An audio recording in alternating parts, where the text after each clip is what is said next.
ونستعينه ونستغفره ونعوذ بالله من شرور أنفسنا ومن سيئات أعمالنا من يهده الله فلا مضل له ومن يضلله فلا هادي له وأشهد أن لا إله إلا الله وحده لا شريك له وأشهد أن محمدا عبده ورسوله أما بعد فإن خير الحديث كتاب الله وخير الهدي هدي محمد صلى الله عليه وسلم وشر الأمور محدثاتها وكل محدثة بدعة وكل بدعة ضلالة وكل ضلالة في النار فأعوذ بالله السميع العليم من الشيطان الرجيم بسم الله الرحمن الرحيم يا أيها الذين آمنوا اتقوا الله حق تقاته ولا تموتن إلا وأنتم مسلمون يا أيها الناس اتقوا ربكم الذي خلقكم من نفس واحدة وخلق منها زوجها وبث منهما رجالا كثيرا ونساء واتقوا الله الذي تساءلون به والأرحام إن الله كان عليكم رقيبا يا أيها الذين آمنوا اتقوا الله وقولوا قولا سديدا يصلح لكم أعمالكم ويغفر لكم ذنوبكم ومن يطع الله ورسوله فقد فاز فوزا عظيما وقال الله عز وجل يريد الله بكم اليسر ولا يريد بكم العسر ولتكملوا العدة ولتكبروا الله على ما هداكم لعلكم تشكرون. سب سے پہلے تمام قسم کی حمد و ثنا بڑائی کبریائی اور بزرگی اور صلی اللہ عز و جل کے لیے لائق و زیبا ہے جس نے ہمیں اور آپ کو اس دنیا کے اندر پیدا فرمایا. بے شمار درود و سلام نازل ہو تمام نبیوں پیغمبروں اور رسولوں پر خصوصاً تاجدار مکی و مدنی احمد مصطفیٰ محمد مصطفیٰ صلی اللہ علیہ وسلم.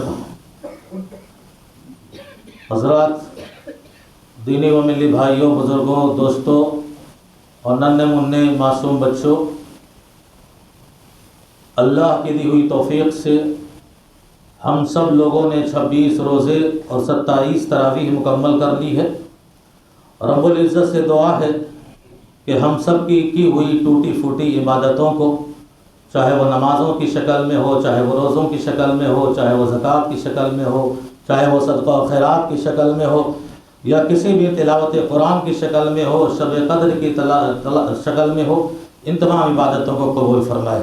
اور بقیہ زندگی کے جو ایام ہیں ہمیں اور زیادہ عبادتوں کا اہتمام کرنے کی اللہ ہم سب کو توفیق عطا فرمائے، آمین. حضرات، ہم سب 2-3 دنوں کے بعد انشاءاللہ عید سعید منانے جا رہے ہیں. لہذا مناسب یہی سمجھا گیا کہ آج کے خطبہ جمعہ میں عید کے احکام و مسائل پر روشنی ڈالی جائے اور اس سلسلے میں آپ سے گفتگو کی جائے. عید مسلمانوں کا بہت ہی بڑا اور بہت ہی عظیم تہوار ہے. لہذا خوشیوں کا، مسرتوں کا عید کے دن مسلمانوں کو عملی طور پر مظاہرہ کرنا چاہیے. نبی کریم جناب محمد رسول اللہ صلی اللہ علیہ وسلم کے زمانے میں مسجد نبوی کے اندر عید کے دن صحابہ کرام رضی اللہ تعالی عنہم مجمعین تیروں اور تلواروں سے بہادری کا کھیل دکھایا کرتے تھے اور کھیلا کرتے تھے. اما عائشہ رضی اللہ تعالیٰ عنہ بیان کرتی ہے کہ میں اللہ کے نبی صلی اللہ علیہ وسلم کے ساتھ مسجد نبوی میں جا کر پیچھے کھڑی ہو کر صحابہ کے اس بہادری کے کرتب اور کھیل کو دیکھا کرتی تھی. یہ اور بات ہے کہ اب مسلم سماج اور معاشرے میں جو کھیل کھیلا جا رہا ہے وہ بالکل ہی بزدلانہ ہے. ہمارے بزرگ جانتے ہیں کہ عید کی خوشیاں مناتے ہوئے عید کے دن ابھی کچھ سالوں پہلے لوگ جن کھیلوں کا مظاہرہ کرتے تھے وہ کھیل کبڈی ہوا کرتی تھی، والی بال ہوا کرتا تھا، یا دوڑ کا مقابلہ ہوا کرتا تھا جس میں جسم کے ہر اعضاء حرکت کرتے تھے اور ایک اعتبار سے ورزش بھی ہوا کرتی تھی. لیکن بزدلوں نے یہ کھیل ایجاد کیا کہ عید کی خوشیاں منا رہے ہیں گھنٹوں فلمیں دیکھ کر، عید کی خوشیاں منا رہے ہیں لوڈو کا گیم کھیل کر، عید کی خوشیاں منا رہے ہیں جوئے اور تاشے ناجائز اور حرام جیسے چیزوں کے کھیلوں میں، تو کتنا فرق آ گیا ہے۔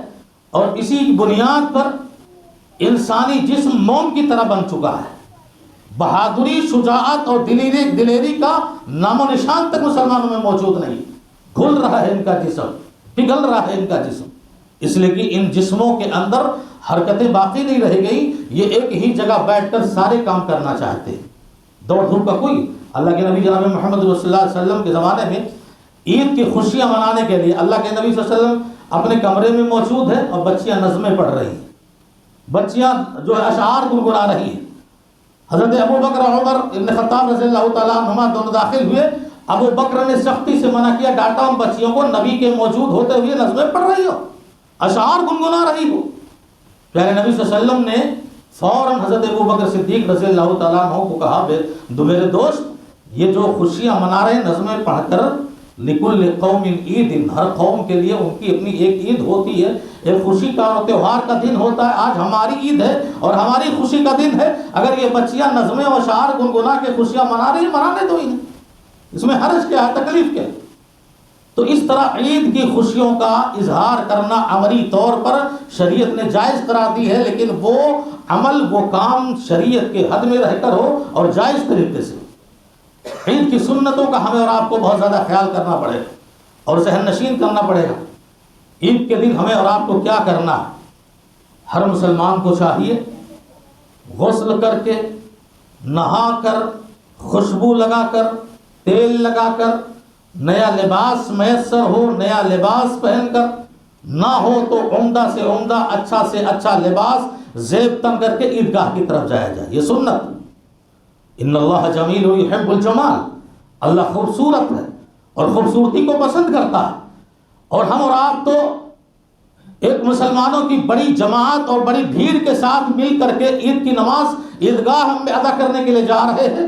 ظاہر سی بات ہے ہمارے جسم کے پسینوں کی بدبو سے دوسروں کو تکلیف نہیں ہونی چاہیے، ہمارے کپڑوں کی گندگیوں سے دوسروں کو تکلیف نہیں ہونا چاہیے، اس لیے خصوصاً صحابہ کرام رضی اللہ تعالیٰ عنہم اجمعین، عبداللہ ابن عمر رضی اللہ تعالیٰ عنہ جیسے صحابہ خصوصاً عیدین کے موقع پر غسل کا اور خوشبو کا اور عمدہ لباس کا اہتمام کیا کرتے تھے پابندی کے ساتھ، یہ بہت عظیم سنت ہے۔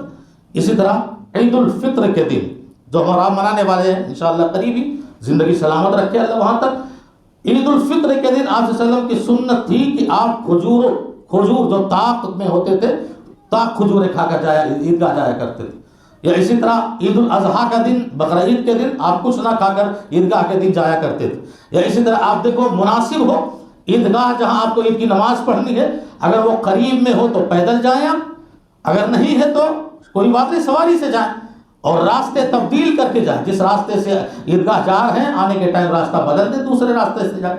یہ چھوٹی چھوٹی سنتیں، اور سنتوں پر اتنی جامع بات کافی ہے کہ کوئی بھی شخص کوئی بھی کام اگر سنت سمجھ کے کرے گا، خواہ وہ کتنا ہی چھوٹا محسوس کیوں نہ ہو، اللہ اس پر آپ کو اجر و ثواب عطا فرمائے گا، اس پر آپ کو نیکی عطا فرمائے گا، کیونکہ ہم وہ کام سنت سمجھ کر رہے ہیں۔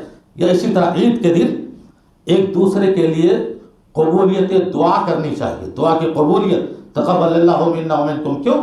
رمضان کے مہینے میں باعث کے تھے انسان، ہم نے بہت ساری ٹھیک ہے عبادتیں کی ہیں اور اللہ کے خوش کرنے کے لیے بہت ساری نیکیاں کی ہیں، تھک گئے ہیں اور تھکا دیے ہیں ہم نے اپنے آپ کو، روزوں نمازوں میں، تراویح میں بہت ساری نیکیاں کی ہیں، ہو سکتا ہے کہیں کوئی خطا ہو گئی ہو، کوئی غلطی ہو گئی ہو، اور کوئی گناہ ہو گیا ہو، یا اور کوئی بات ہو گئی ہو، تو ہم ایک دوسرے کو جب قبولیت دعا، قبولیت اعمال کے دعا کا حوالہ دیں گے، تقبل اللہ منا ومنکم، اللہ تمہارے کیے ہوئے عملوں کو قبول فرما، عبادتوں کو، تو اللہ رب العزت ایک دوسرے کی عبادتوں کو اللہ قبول کرنے والا ہے، وہ تو غفار ہے، وہ تو بخشنے والا ہے اور دعاؤں کو قبول کرنے والا ہے۔ یہ بہت عظیم سنت ہے ہمارے اور آپ کے بیچ، اور اس کو ہمیں آپ کو اختیار کرنا چاہیے۔ اسی طرح دیکھو سال بھر میں شریعت نے عورتوں کا بھی لحاظ کیا ہے، سال بھر تو مسجدوں کے دروازے خالی ہیں، آئیں دروازہ کھلا ہو، شریعت نے پوری طرح اجازت دی ہے، خصوصاً عیدین کے موقع پر اللہ کے نبی صلی اللہ علیہ وسلم باضابطہ باقاعدہ حکم دیتے تھے کہ جاؤ عیدگاہ کے اندر، اگر حجاب نہیں ہے، پردہ چادر نہیں ہے، ایک ہی چادر میں 2 عورتیں سمٹ کر جاؤ عیدگاہ، جانا ہے تمہیں، یہاں تک کہ اندازہ کرو ایسی عورتیں جو حیض و نفاس کے دور سے گزر رہی ہیں، ایام خاص کے مرحلے سے گزر رہی ہیں، وہ بھی عیدگاہ جائیں، یہ اور بات ہے نماز نہ پڑھیں، پر مسلمانوں کی جو دعائیں ہوتی ہیں اور عیدگاہ میں جو فرشتے نازل ہو کر کے اللہ کے بندوں کے لیے مغفرت اور بخشش کی دعائیں کرتے، کم سے کم ان کی دعاؤں میں وہ شامل ہو جائیں۔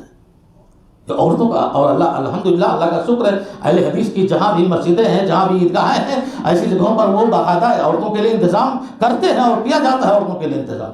لیکن اسی موقع پر ہمیں اور آپ کو ذرا اور بھی خیال کرنا پڑے گا کہ عید کی خوشیوں کے نام پر بہت سے منکرات، بہت سے ناپسندیدہ چیز اور بہت سے ایسے کام یہ مسلمان انجام دیتے ہیں جس سے اللہ کے حکم کی بغاوت ہوتی ہے، رسول اللہ صلی اللہ علیہ وسلم کی سنت کی بغاوت ہوتی ہے، شریعت کی دی ہوئی تعلیمات سے بغاوت ہوتی ہے، سنتوں کا ایک مذاق ہوتا ہے اور سنتوں کا ایک نہ جانے کتنے حقیرانہ انداز میں ہم اسے توڑتے ہوئے اور قدموں سے روتے ہوئے چلتے ہیں۔ اس کا خیال کرنا بہت ضروری ہے بحیثیت مسلمان کہ عید کے موقع پر ہم سے کوئی ایسا عمل ہو، ایسا کوئی کام ہو جس سے اللہ اس کے رسول ناراض ہو جائے، تو پھر پورے مہینے کی عبادتوں کی محنت کا ثمرہ اور نتیجہ ہمیں کیا ملنے والا ہے؟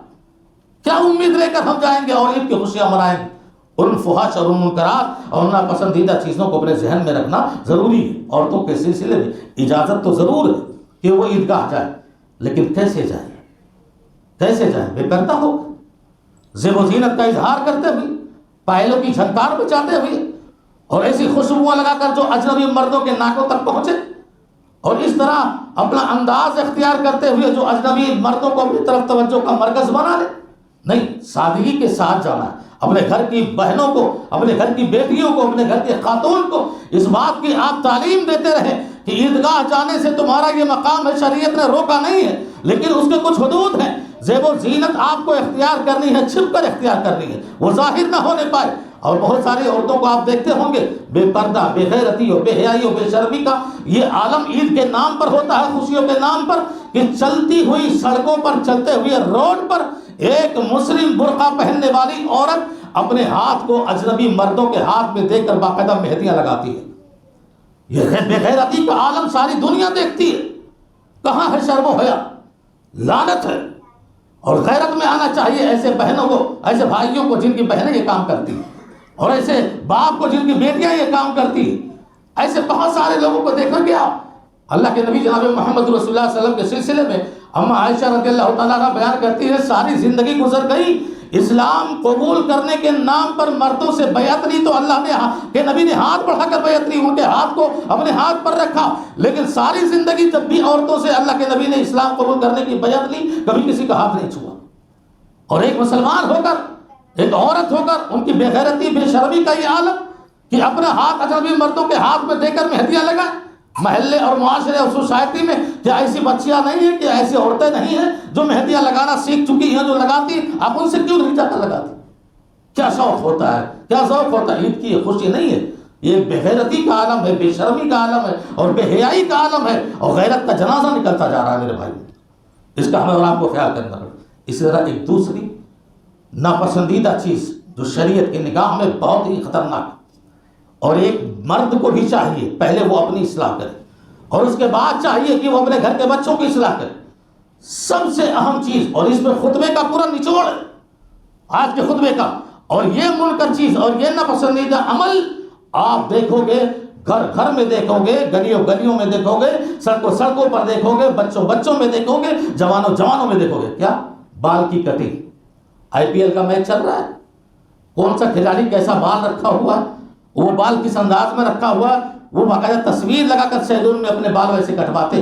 پیارے نبی صلی اللہ علیہ وسلم نے منع فرمایا، نہا عن القص، ایسے بال کٹوانے سے کہ کچھ حصہ چھوڑ دیا جائے اور کچھ حصہ کٹوا دیا جائے۔ آج دیکھو ہمارے جوانوں، بچوں کے سروں کے بال میں لائننگ مارا جاتا، 2025 2024 لکھا جاتا۔ وہ قریب دن نہیں ہے کہ بکرے بکریوں کی طرح اللہ اور محمد کا نام بھی لکھا جائے۔ فتنوں کے اس دور میں، آزمائش کے دور میں مسلمان کہاں جا چکا؟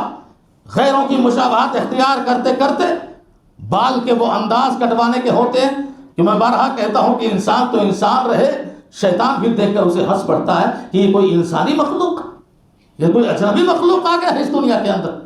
بال کٹوانے کے یہ انداز چھوڑ دیجیے، بچوں کے بال کٹوانے کی اصلاح کیجیے، خود اپنا بال کٹوا کے آؤ گے باپ ہو کر کے اور جوان ہو کر کے اور ایک ذمہ دار ہو کر کے، اپنے بالوں کا انداز پیچھے باریک باریک، آگے ایک دم عورتوں کی طرح، یا آگے باریک باریک پیچھے عورتوں کی طرح، اگل بغل جو ہے ایک دم باریک. یہ رات جاگنے والوں میں بچوں کو دیکھتے ہوں گے آپ، کیا یہ بچے اپنے ماں باپ کی نگاہوں کے سامنے نہیں آتے؟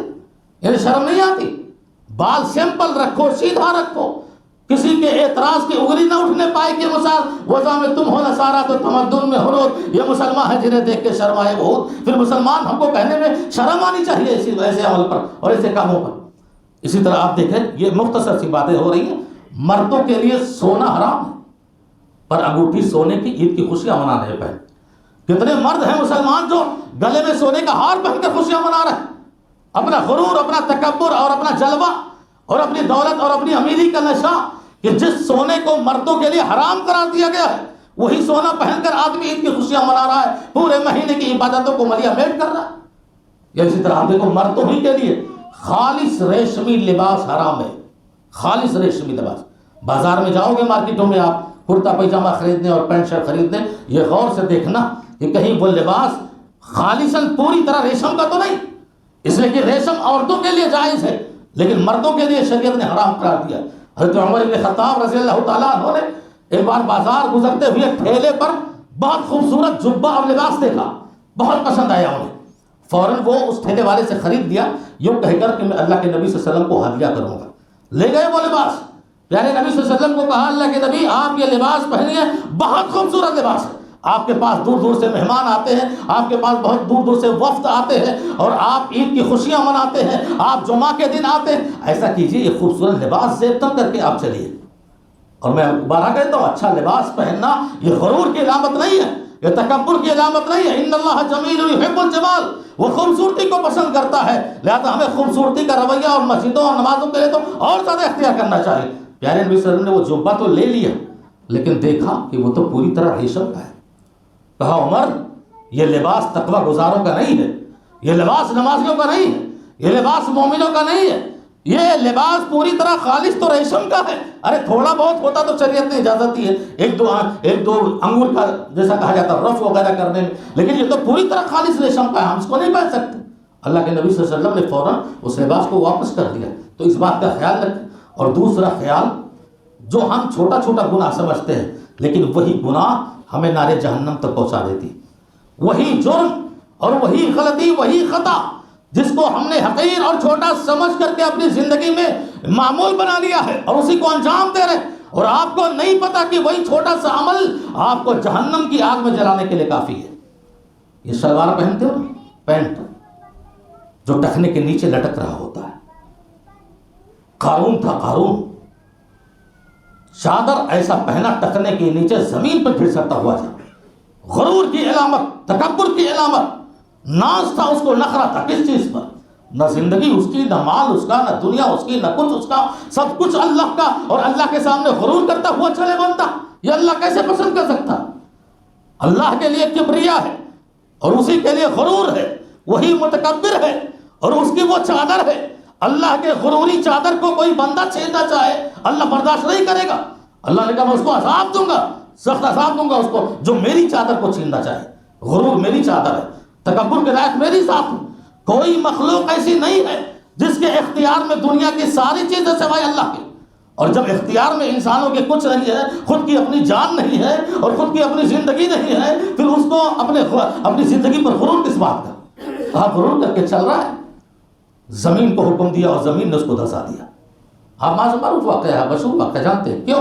لٹکا کے ٹکنے کے چل رہا. اس لیے نبی صلی اللہ علیہ وسلم نے فرمایا کہ المسبل ازارہ، جو اپنے شلوار اور اپنے جو ہے پائجامے یا اپنے پینٹ ٹخنوں کے نیچے لٹکا کے چلے، خبردار ہونا چاہیے اس کے اس حصے کو آگ کی، جہنم کی آگ جلا کر کے ہی رہے گی اور اس کو کوئی نہیں روک سکتا. وہ جہنم کی آگ جلائے گی اس حصے کو. یہی وجہ ہے حضرت عمر بن خطاب رضی اللہ تعالیٰ کو امیر المومنین چھرا پیٹ میں گھونپ دیا گیا ہے. چھرا پیٹ میں گھونپ دیا گیا ہے، شہادت کے اور اپنی موت کے بالکل قریب میں ہے. لوگ آپ کی خیریت پوچھنے آ رہے ہیں، آپ کی عیادت تیمارداری کو آ رہے ہیں. حضرت عمر رضی اللہ تعالیٰ عنہ کی آخری سانسیں چل رہی ہیں، کتنے لوگ جا کر ان سے ملاقات کر رہے. اسی درمیان ایک قافلہ آیا، چند لوگوں کے ایک قافلہ آیا. حضرت عمر بن خطاب رضی اللہ تعالیٰ عنہ نے ایک جوان کو دیکھا کہ اس کا شلوار ٹخنے کے نیچے لٹک رہا ہے. اللہ اکبر.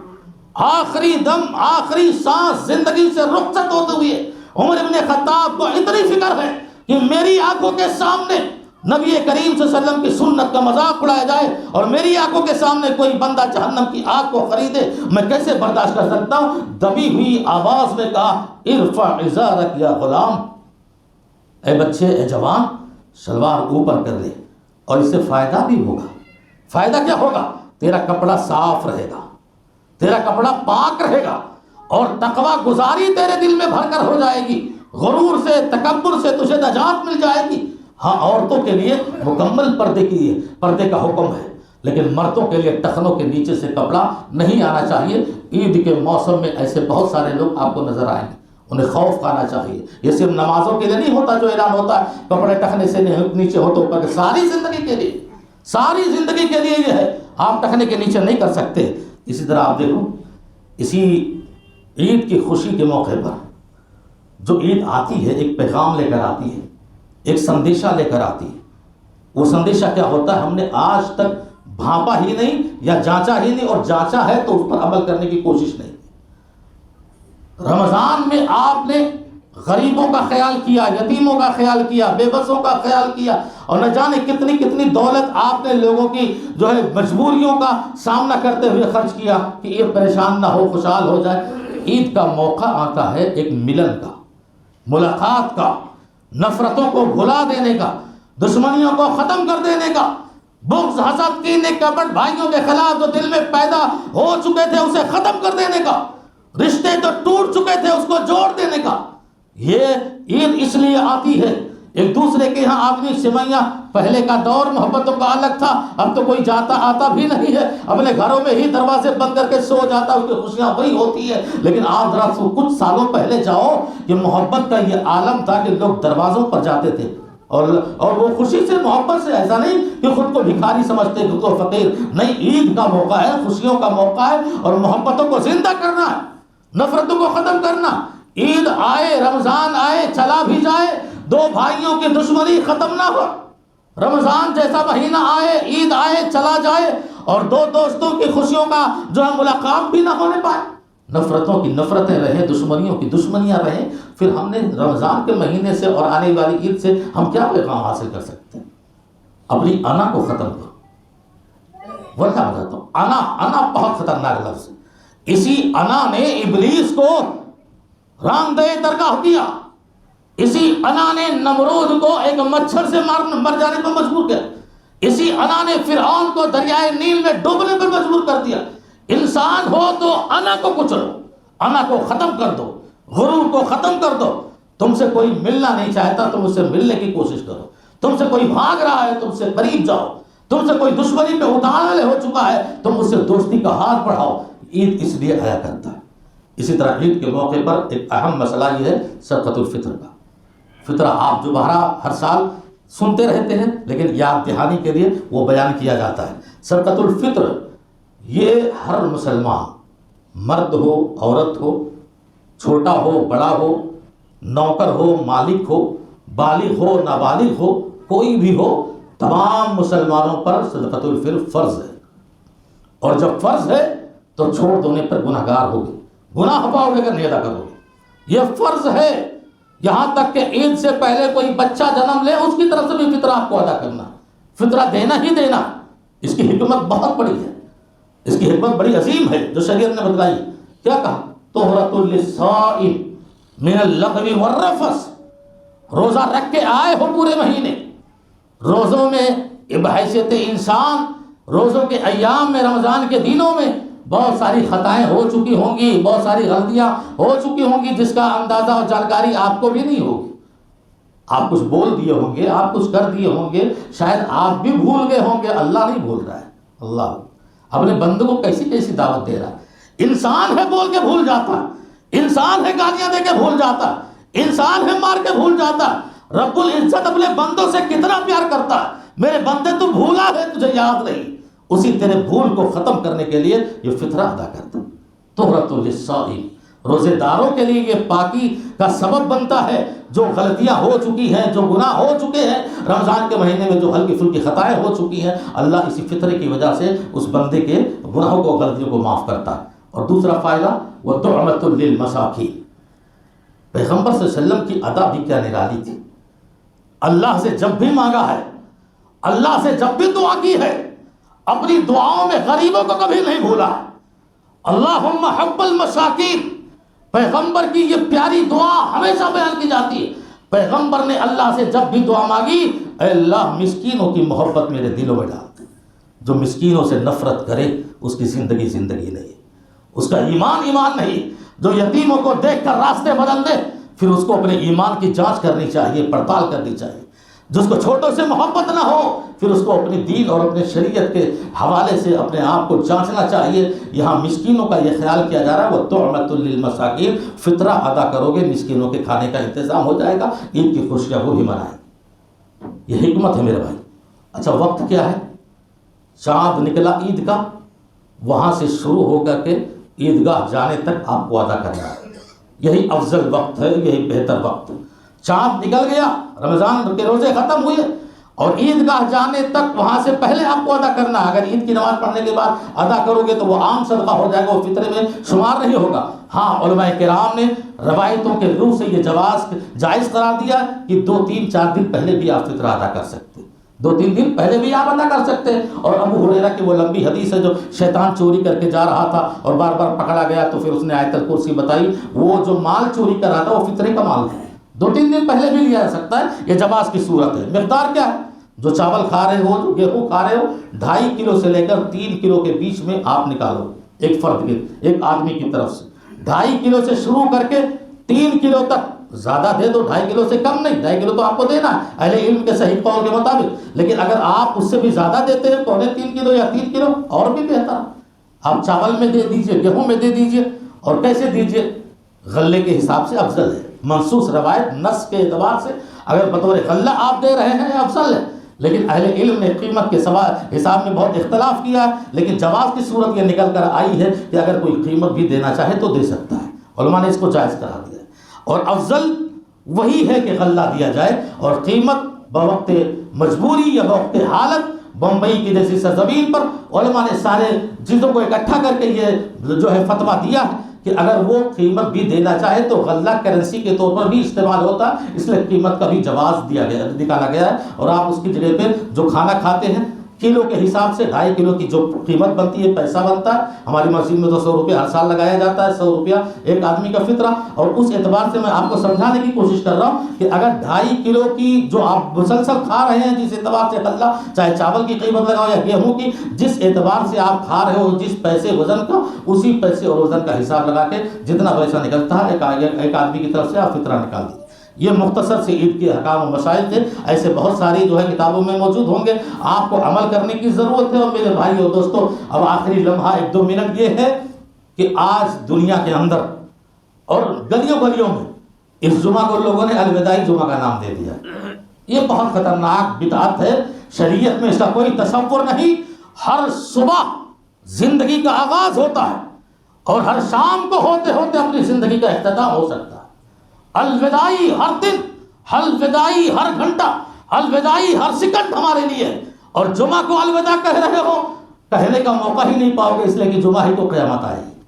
جب قیامت آ جائے گی تو الوداع جمعہ وہی ہوگا جو تم کہہ بھی نہیں سکتے ہو. آج جو انسان زبان سے کہہ رہا الوداعی جمعہ، الوداعی جمعہ، پورے اہتمام کے ساتھ ہی جمعہ ادا کرنے آ رہا ہے، ساری زندگی پھر اس کو جمعہ یاد نہیں آئے گی. اور الوداع کہنے والا ڈر جاؤ کہ ہو بھی سکتا ہے کہ تمہارا یہ جمعہ الوداع ہو، تمہاری زندگی کی آخری ساتھ اگلے جمعہ تک ٹوٹ جائے اور اس دنیا سے تم چلے جاؤ، ختم ہو جاؤ. الوداع کس بات کا؟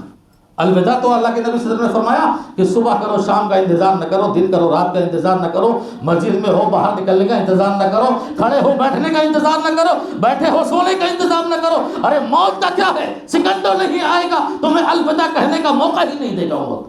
موقع نہیں دے گی میرے بھائی دوست.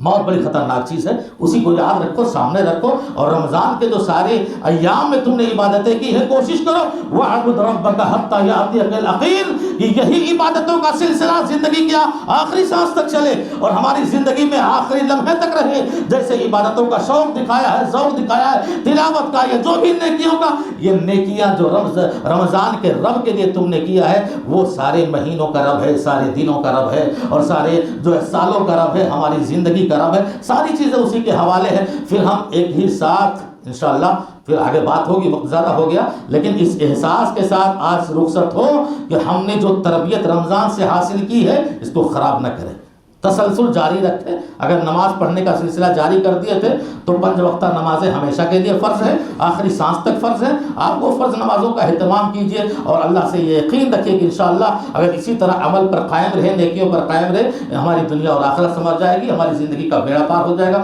اللہ رب العزت سے دعا ہے کہ العالمین ہمیں رمضان کے آئے ہوئے مہینے سے زیادہ تربیت حاصل کرنے کی توفیق عطا فرمائے۔ اللہ العالمین ہماری فیوچر اور مستقبل کی زندگی کو سنوارنے کی، ہم سب کو اس کو بنانے کی توفیق عطا فرمائے۔ اللہ تو ہدایت و توفیق عطا فرمائے ہم سب کو، آمین۔ وآخر دعوانا الحمدللہ رب العالمین۔ آخری خطبے کے آخر میں ایک ضروری اعلان ہے، اور ایک اعلان یہ ہے کہ عید الفطر کی نماز آپ کی اس مسجد دارالسلام میں 3 جماعتوں میں پڑھی جائے گی۔ تعداد کے اعتبار سے مسجد چھوٹی ہے، اس لیے تکلیف نہ ہونے پائے۔ پہلی جماعت 7:15 بجے ہوگی جس میں صرف مردوں کا انتظام رہے گا، دوسری جماعت 7:45 پر ہوگی جس میں بھی صرف مردوں کا ہی انتظام رہے گا، اور تیسری جماعت 8:15 کی ہوگی جس میں خواتین اسلام کا انتظام رہے گا، ماں اور بہنوں کا بھی انتظام رہے گا، وہ خالص انہی کا رہے گا۔ لہذا اس ٹائم کا جو مقرر کیا گیا ہے خیال کیجئے، اور ہر سال کی طرح اس سال بھی جو ہے وقت متعینہ پر پہنچنے کی کوشش کیجئے، دیر نہ کیجئے۔ یہ سال میں 1-2 بار آتا ہے، اس کا اہتمام کیجئے۔ اور دوسرا اعلان، پورا رمضان گزر گیا بہت بڑے اخراجات کے ساتھ۔ آپ سبھی جو رات جاگ رہے ہو شب قدر کی، دن میں آپ عبادتیں کر رہے ہو، جس مسجد میں آپ آ رہے ہو اس مسجد کے اخراجات آپ کی آنکھوں کے سامنے ہیں۔ رمضان کا پورے مہینے کا چندہ جمعہ کا بورڈ پر لکھا ہوا ہے، پورا جوڑ لوگے تو بھی لائٹ کا بل نہیں ہو پائے گا۔